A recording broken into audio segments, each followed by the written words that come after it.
అందరికీ మురళీధర్ క్లాస్ రూమ్కి స్వాగతం. ఆంధ్రప్రదేశ్ రాష్ట్రంలో school assistant social studies preparation చేసే వాళ్ళకి చివరి దశకు వచ్చిందని నేను భావిస్తున్నాను. చాలామంది జూన్ 6న కాకుండా జూన్ 30నో లేకపోతే జూలైలోనో అక్కడ ఉంటుందేమో, అంటే చివరి దశలో ఎగ్జామ్ ఉంటుందేమో అని భావిస్తూ ఉన్నారు. అయితే నేను భావించేది ఏంటంటే మొదటి దశలోనే ఉండొచ్చు. అంటే జూన్ 6 నుంచి జూన్ 20 మధ్యలోనే మన యొక్క school assistant social studies exams అయిపోవచ్చు అని నేను విశ్వసిస్తున్నాను ఈ వీడియో చేసే నాటికి. సో దాన్ని దృష్టిలో పెట్టుకుని ఈ చివరి దశలో మనం ఏం చేయాలనేది మీకు చెబుతాను.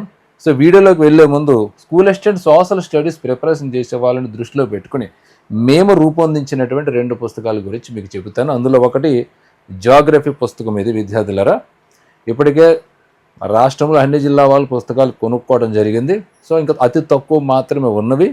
ఈ పుస్తకం ప్రత్యేకత ఏంటంటే 6వ తరగతి నుంచి ఇంటర్ వరకు మొత్తం కంప్లీట్ జియోగ్రఫీ సిలబస్ అనేటువంటిది ఇవ్వడం జరిగింది ఈ పుస్తకంలో. సో ఇది కావాలనుకుంటే మురళీధర్ క్లాస్ రూమ్ని యాప్ని డౌన్లోడ్ చేసుకుని ఆ యాప్లో పర్చేజ్ చేసుకోండి. అలాగే ఇది ఆధునిక ప్రపంచ చరిత్రకు సంబంధించి ఉన్నటువంటి పుస్తకం. ఇది కూడా రాష్ట్రంలో మొత్తం అన్ని జిల్లా విద్యార్థులు కొనడం జరిగిపోయింది. ఇంకా చాలా తక్కువ ఉన్నాయన్నమాట. ఇంక ఈ దశలో ఈ యొక్క పుస్తకం అనేటువంటిది మీకు ఉపయోగపడుతుంది. డిఎస్సి సిలబస్ ప్రకారం ఇంటర్మీడియట్ని దృష్టిలో పెట్టుకుని ఇది రూపొందించడం. ఇది 200 పేజీలో ఉన్నట్టు 216 పేజీల పుస్తకం.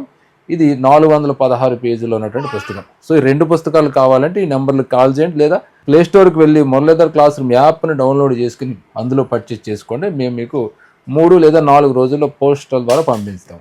ఒకవేళ మీరు రాజమండ్రిలో కనుకున్నా, లేకపోతే కాకినాడలో కనున్నా, కాకినాడలో అయితే సుధీత బుక్ స్టాల్లో దొరుకుతున్నాయి 2 పుస్తకాలు, రాజమండ్రిలో అయితే మణికంఠలో దొరుకుతున్నవి, ఇక అమలాపురం పరిసర ప్రాంతాలు అయితే అమలాపురంలో ఇంచుమించు ఆల్మోస్ట్ అన్ని బుక్ స్టాల్లో కూడా దొరుకుతున్నాయి విద్యార్థులు. సో మీరు ఇంకెందుకు ఆలస్యం, ఈ చివరి సమయంలో ఈ పుస్తకాలు చదవడం అనేటువంటిది మీకు ఎంతగానో ఉపయోగపడుతుంది. సరే, ఇక మన యొక్క టాపిక్లో కనుక వచ్చినట్లయితే, సో మన టాపిక్ చివరి దశ చర్యలు అనమాట. సో మీలో చాలామంది 4-5 సంవత్సరాలుగా చదువుతున్న వాళ్ళు ఉన్నారు, కొంతమంది 2 సంవత్సరాల నుంచి చదువుతున్న వాళ్ళు ఉన్నారు, కొంతమంది నవంబర్ నుంచి మొదలుపెట్టిన వాళ్ళు ఉన్నారు, ఎక్కువ మంది సెప్టెంబర్ నెల నుంచి కూడా చదువుతున్న వాళ్ళు ఉన్నారు. అంటే ముఖ్యంగా ఈ కొత్త గవర్నమెంట్ ఫామ్ అయిన కానీ చదువుతున్న వాళ్ళు కూడా ఉన్నారు. ఇలా అందరూ కూడా ఒకటే ట్రైన్లో ప్రయాణిస్తూ ఉన్నటువంటి వాళ్ళు అన్నమాట. ఇప్పుడు సో ఈ ట్రైను మనం ఎక్కినటువంటి డిఎస్సి ట్రైన్ అనేటువంటిది చివరి స్టేషన్కి రాబోతున్నది అనమాట. ఈ చివరి స్టేషన్కి వచ్చే సమయంలో ఇప్పుడు ఉన్నటువంటి విద్యార్థులు ప్రధానంగా ఏం చేయాలి అనేది ఈ వీడియోలో మీకు క్లారిటీ ఇస్తాను. మొట్టమొదటి మీరు చేయవలసింది రివిజన్ అనేటువంటిది కొనసాగించాలి. అఫ్కోర్స్ మీలో చాలామంది అసలు ఫస్టే చదవలేదు సార్ అన్నాడు. ఫస్ట్ అంటే ఒక్కసారి కూడా చదవని వాళ్ళ గురించి అయితే ఇప్పుడు నేను చెప్పేది ఏమీ లేదు. వాళ్ళు ఎలా చదువుకోవాలి ఏంటి అనేటువంటిది గతంలో ఒక వీడియో చేశాను, చూసుకోండి. అలా కాకుండా ఒక 3 నెలలుగా 4 నెలలుగా ప్రిపరేషన్లో ఉన్నవాళ్ళు, అంతకంటే ఎక్కువ ప్రిపరేషన్లో ఉన్న వాళ్ళు ఎవరైతే ఉన్నారో, ఇప్పుడు చివరి స్టేషన్కి చేరబోతున్నటువంటి మనం చేయవలసినటువంటి పని, మొట్టమొదట మీరు చేయవలసింది రివిజన్ చేయాలి. అంటే 6వ తరగతి నుంచి 10వ తరగతి వరకు ఉన్నటువంటి అంశాలు, ఇంటర్మీడియట్లో ఉన్నటువంటి అంశాలు, మెథడాలజీ అంశాలు, సైకాలజీ అంశాలు, విద్యా దృక్పథ అంశాలు, ఏ అంశాలు మనం తీసుకున్నా 70 మార్కులు ఉన్నటువంటి అంశాలు మనం తీసుకున్నప్పుడు అన్నీ కూడా రివిజన్లో ఉండాలి. అంటే ఈ పాటికి మీరు 1 సారో 2 సార్లో లేదా అంతకంటే ఎక్కువ సార్లు చదివి ఉంటారు, కాదనట్లేదు. So whatever it may be ఏం చేసినా కూడా ఈ చివరి దశలో రివిజన్ రివిజన్ రివిజన్ రివిజన్ ఉండాలి. ఎన్ని ఎక్కువ సార్లు మీరు రివిజన్ చేస్తే అంత దగ్గరగా మీ యొక్క లక్ష్యానికి మీరు చేరుకుంటారు విద్యార్థులు. సో రివిజన్స్ బట్టే రేపు మీ యొక్క రిజల్ట్ అనేటువంటిది ఆధారపడి ఉంటుంది. ఎందుకు రివిజన్ చేయాలి? ఎందుకంటే అంశం మన మెదడులో బాగా నిక్షిప్తం అవ్వాలంటే, మన మెదడులో బాగా అది స్టోర్ అవ్వాలంటే, ఇంకా అసలు ఏ విధమైనటువంటి డౌట్స్ మనకు రాకుండా ఉండాలంటే రివిజన్ అనేటువంటిది చాలా చాలా అవసరం. ఇక్కడ రివిజన్ విషయంలో గుర్తుపెట్టుకోండి, మీకు బాగా వచ్చిన దాన్ని, అంటే ఇప్పుడు 6th నుంచి 10th వరకు మీరు టెట్ కోసమని ఇతరత్ర అంశాల కోసమని చదువుతారు. సో దాన్ని రివిజన్ చేస్తూ ఉంటారు. అంతకంటే ఎక్కువ ఈ మధ్య కాలంలో ఇంటర్మీడియట్ మీద ఫోకస్ పెట్టి ఉంటారు. సో ఇలా మీరు ఇంటర్మీడియట్ మీద ఫోకస్ పెట్టినప్పుడు ఇంటర్మీడియట్ కూడా రివిజన్స్ మీద రివిజన్స్ ఉండాలి. గుర్తుపెట్టుకోండి, మీ చివరి స్టేజ్లో చివరి స్టేషన్కి వచ్చే సమయంలో నేను చెప్పే లక్షణాలు మీలో కనుక ఉన్నాయా, మిమ్మల్ని ఆపేటోడు ఎవ్వడున్నాడు. అందులో మొట్టమొదటిది కంటెంట్ విషయం మాట్లాడుకుంటే, కంటెంట్ మీరు ఉదయం కూర్చుంటే మధ్యాహ్నం 1 గంటకు కనుక లెగిస్తే మీరు ఆ యొక్క 4-5 గంటల్లో లేకపోతే ఒక 6 గంటల్లో మీరు 6, 7, 8 తరగతులను లేపేయగలగాలి. అంటే అలా చదువుతూ వెళ్ళిపోవాలన్నమాట అంతే. అలాగే ఇంటర్మీడియట్ పట్టుకుంటే ఇంటర్మీడియట్లో ఒక టెక్స్ట్ బుక్ మీరు ఉదయం పట్టుకుంటే మధ్యాహ్నం కల్లా అవగొట్టగలగాలి. అంటే ఎంత వేగంగా మీరు చదవాలన్నమాట. అంటే ఎంత వేగంగా చదివేటువంటి క్వాలిఫికేషన్ అర్హత మీకు వచ్చిందంటే మిమ్మల్ని డిఎస్సీలు ఆపేటోడు ఎవడు లేడు. అలా కూర్చున్నామంటే 2 రోజుల్లో మొత్తం కంటెంట్ లేపేయగలగాలి, 3 రోజుల్లో మొత్తం కంటెంట్ లేపేయగలగాలి. అలాగే మెథడ్ మనం తీసుకున్నామంటే మెథడ్లో మనకు 6 టాపిక్స్ ఉన్నవి. 6 టాపిక్స్ కూడా కనీసం మీరు రివిజన్ సమయంలో రోజుకి ఒక టాపిక్ని లేపేయాలి. ఇంకా దగ్గరకు వస్తున్నప్పుడు మెథడాలజీని ఒక్క రోజులో కంప్లీట్ చేయగలగాలి విద్యార్థుల.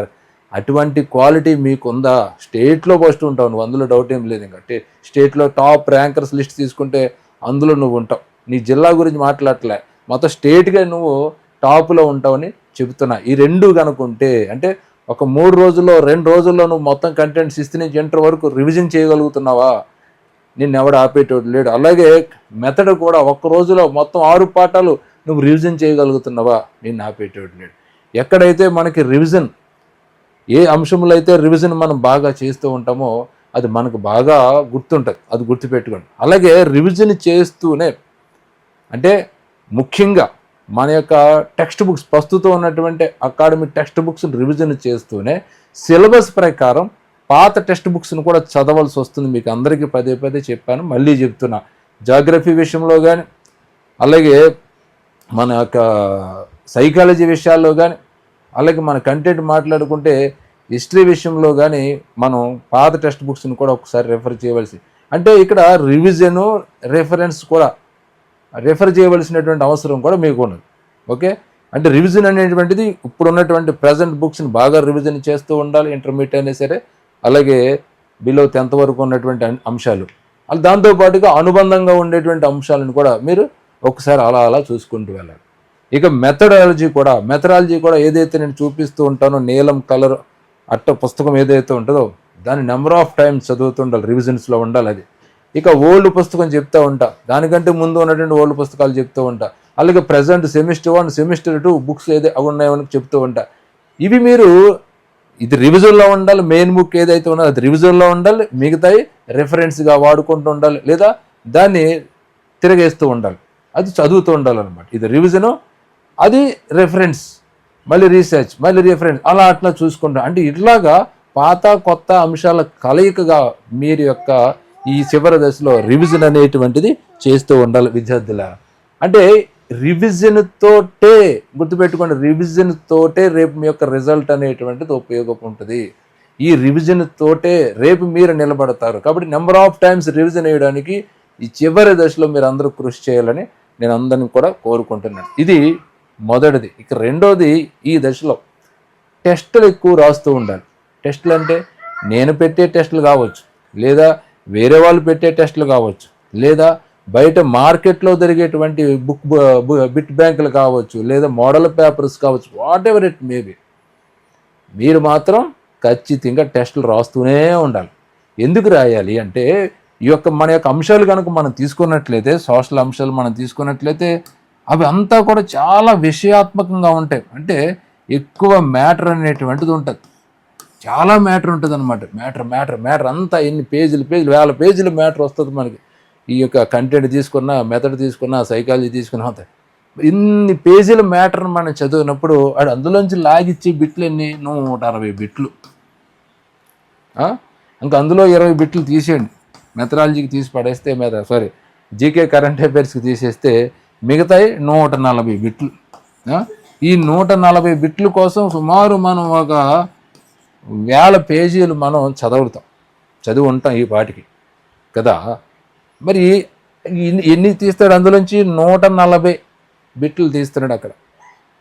మరి ఇదంతా మనకి గుర్తుండాలంటే మనం ఏం చేయాలి? నెంబర్ ఆఫ్ ఎగ్జామ్స్ కనుక రాస్తూ ఉంటే ఈ అన్ని కూడా కంటెంట్ని కవర్ చేస్తా, మెథడాలజీని కవర్ చేస్తా, సైకాలజీని కవర్ చేస్తా, విద్యా దృక్పథాలని కవర్ చేస్తూ ఉండేటువంటి ఈ టెస్టులు మనం రాయటం మూలంగా ఏమవుతుందంటే రివిజన్స్ ద్వారా మనం ఏదైతే నేర్చుకుంటున్నామో అది బాగా బలపడుతుంది.